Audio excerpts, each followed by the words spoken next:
ยางมาเบิ่งแหน่แดงพี่น้องเอ้ยเอ้ยเขียวเหงาเลยพี่น้องตั้งแต่เอาแสลงมุ่งไว้นี่เขียวเอาลงให้ปลาพี่น้องเนี่ยเขียวเหงาเลยพี่น้องอุ้ยพักนั่งเลิศกะ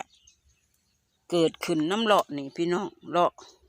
ท่อปูนนี่แหละพี่น้องแน่พุ่นนะสะระแหน่ก็มีปล่อยให้มันเกิดเท้าน้ำมูนี่แหละพี่น้องนี่ไปน้ำเลาะขอบปูนนี่แหละเอาน้ำแหน่แดงนี่น้ำแหน่แดงหดน้ำมูนี่แหละพี่น้องนี่งามอยู่ดอกพี่น้อง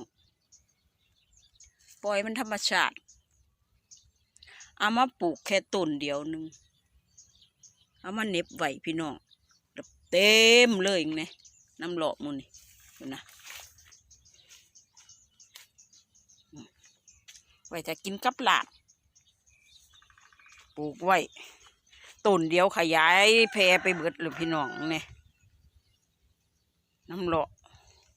ท่อปูนนี่แหละคนนะ